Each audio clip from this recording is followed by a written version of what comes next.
Jadi populer sekali para ulama Asy'ariyah, mazhabnya jumhur, menegaskan bahwa sifat Allah itu bukan zat itu sendiri, tapi juga bukan selain zat. Nah, itu bagaimana Ustadz? Apakah itu semacam kontradiksi kita menyebut sifat Allah itu bukan zat? Oke, tapi sekaligus dia juga bukan selain zat. Itu bagaimana? Nah, itu yang disebut oleh para ulama sebagai sifat laisat aina zat wala ghairat zat. Sifat Allah yang qadim ini bukanlah zat itu sendiri, sekaligus juga bukan selain zat. Karena begini, mereka menggunakan istilah ini karena untuk menepis beberapa kritikan dari ulama Mu'tazilah. Mereka mengatakan misalnya, Mu'tazilah meyakini bahwasanya ketika menegaskan Allah memiliki sifat dan sifatnya ini qadim, demikian juga zat Allah juga qadim, maka akan menyebabkan apa? Ta'addud al-qudama. Ada banyak hal qadim, bukan hanya satu. Nah, ini bagi Mu'tazilah bermasalah. Ta'addud al-qudama itu mustahil kala Mu'tazilah. Tapi bagi kita Ahlussunnah wal Jamaah menegaskan bahwasanya yang bermasalah adalah qadim, zat, muta'addid. Zat qadim yang lebih dari satu itu mustahil. Kenapa? Karena tidak ada argumentasi yang mendukung bahwasanya ada dua wajibul wujud. Yang mana wajibul wujud ini zat, bukan sifat.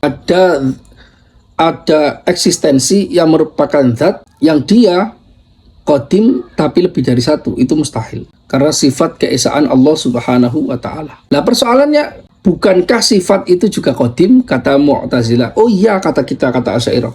Oh iya, sifat itu qadim.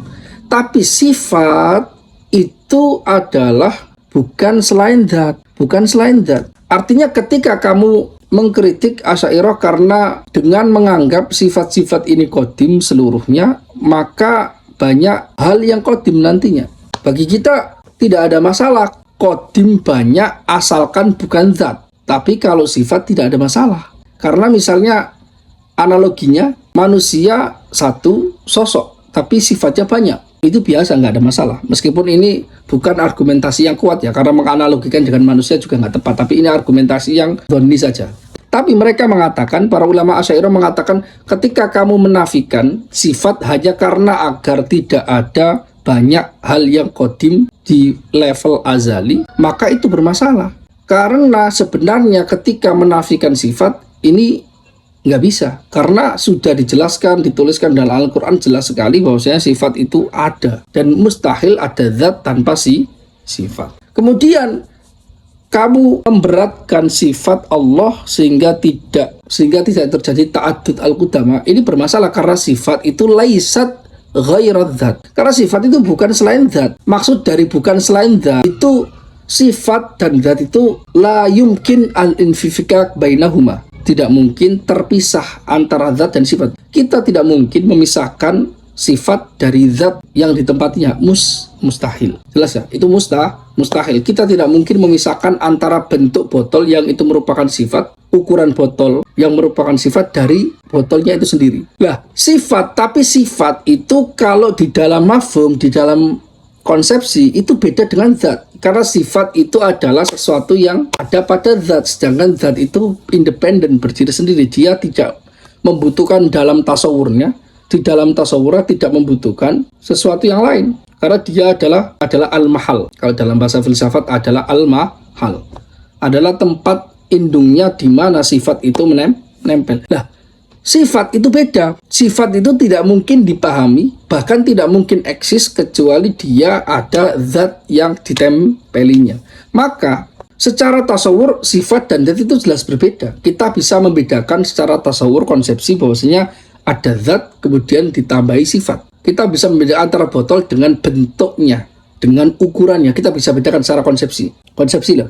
Tapi secara wujud real, wujud konkret itu tidak bisa dipisahkan. Namanya sifat itu selalu bersama dengan zat. Karena itu para ulama Asy'ariyah, ini filosofi mereka, mengatakan bahwasanya sifat itu bukanlah selain zat. Maksudnya dia tidak bisa dilepas, Tapi sifat dan zat itu secara konsepsi memang beda. Karena kita bisa mentasawurkan zat tersendiri, sifat tersendiri. Dan definisi antara zat dan sifat itu beda. Padahal definisi itu memberikan konsepsi. Karena definisi zat itu berbeda dengan definisi sifat, maka kita katakan bahwasanya mafhum, makna dari zat dan sifat itu berbeda. Namun wujud konkretnya apakah sama atau berbeda? Menyatu.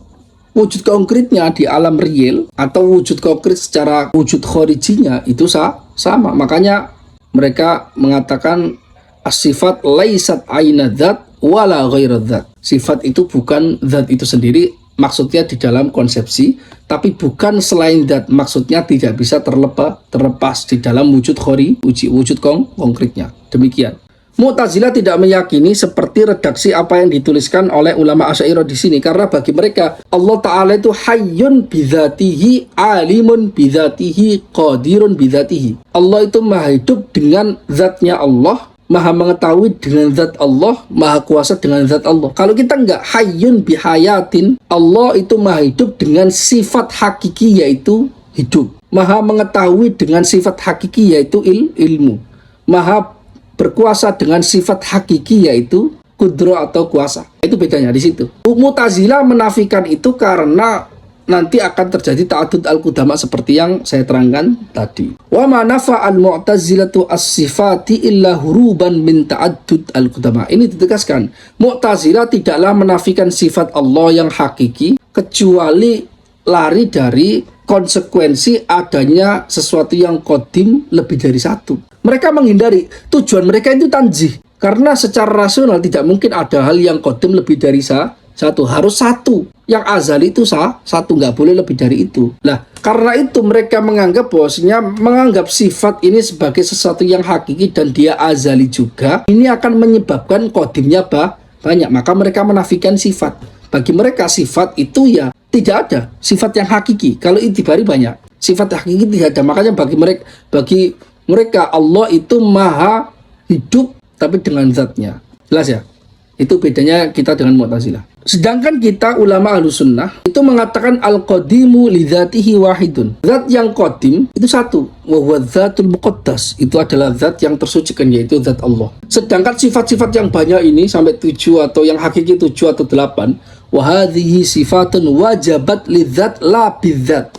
Namun 7 sifat ini adalah sifat-sifat yang wajib ada pada zat, bukan karena zat. Ingat, kalau dia wajib ada karena zat, maka sifat ini dia sebagai maklul, sebagai efek dari zat. Kalau dia posisinya maklul, dia pasti hadis dia datang baru. Nah itu bedanya. Wa ta'addudu la yakunu fil qadimi li dzatihi. Berbilangnya hal qadim yang dihindari oleh Mu'tazilah itu tidak terjadi kecuali pada zat yang qadim itu sendiri. Jadi mereka hindari itu di sini. Oke. Tapi hal ini sebenarnya mengingatkan kita, apakah di dalam tubuh Asy'ariyah itu semua satu suara dalam persoalan bahwasanya sifat Allah itu wajib lidzat? Tidak sebenarnya. Mazhabnya Imam Ar-Razi, mazhabnya Awaduddin Al-Iji, mazhabnya Taftazani dan juga Said Syarif Jurjani itu berbeda. Bagi mereka, sifat-sifat Allah Subhanahu wa taala itu mungkin bidzat tapi wajib bil ghair. Mungkin zat karena dia itu selalu tergantung oleh zat, sifat-sifat itu tergantung oleh zat, tapi dia wajib bil ghair, dia menjadi wajib karena adanya zat. Tapi dari sisi dia mungkin bisa ada bisa enggak, tapi hanya di level tasawur saja, di level itibari saja. Wah, ini yang dikritik oleh madrasahnya Imam Sanusi ke bawah. Ini pendapatnya Ar-Razi, pendapat yang lain itu kritik, bahkan itu mayoritas ulama ajam itu menganggap bahwa sifat hakiki pada Allah Subhanahu wa taala itu adalah mungkin bidzat tapi wajibatun bil ghair, wajib karena zat Allah Subhanahu wa taala. Ini nggak bisa bagi Imam Sanusi dan madrasah beliau bahwasanya zat dan sifat itu wajibun bidzat. Wajib bidzat maksudnya dengan bukan makna yang itu, tapi wajib secara otomatis, tidak ada yang menyebabkannya. Tidak ada yang menyebabkan dia menjadi wajib. Kalau kita baca itu banyak kritikan cukup pedas Imam Sanusi terhadap Imam Razi dan sebagainya. Padahal sebenarnya kalau saya pribadi sih sebenarnya itu hanya itibari saja. Karena ulama Imam Razi dan sebagainya yang sepakat dengan beliau itu meskipun menegaskan sifat itu mungkin zat, secara aslinya itu mungkin, tapi karena zat Allah dia menjadi wajib. Tapi ini hanya dari sudut pandang i'tibar saja, i'tibar akli. I'tibar akli sifat itu memang dia levelnya di bawah zat. Ya, tapi mereka tidak pernah mengatakan dan tidak mungkin mengatakan bahwa sifat itu hadis dalam pengertian bahwasanya hadis fil kharij, dia itu baru di dalam wujud konkretnya. Enggak pernah. Enggak ya. Tapi ini perbedaan dalam sudut pandang rasionalitas saja, dalam sudut pandang argumentasinya. Jadi ulama Ahlussunnah wal Jamaah juga kita jangan membayangkan kalau kita membaca ilmu kalam itu jangan membayangkan semua masalah di dalam ilmu kalam ini hanya satu pendapat. Enggak. Apalagi di dalam ilmu kalam ini kan tidak boleh taklid, harus ijtihad. Maka sangat wajar terjadi dinamika di dalam ilmu kalam, di dalam tubuh ulama Asy'ariyah sendiri. Jadi jangan dinafikan, perlu disampaikan apa adanya. Karena itu nanti akan berpengaruh pada pembahasan-pembahasan yang lain agar kita lebih mendalam dalam memahami ilmu rasional, ilmu kalam seperti ini. Ya.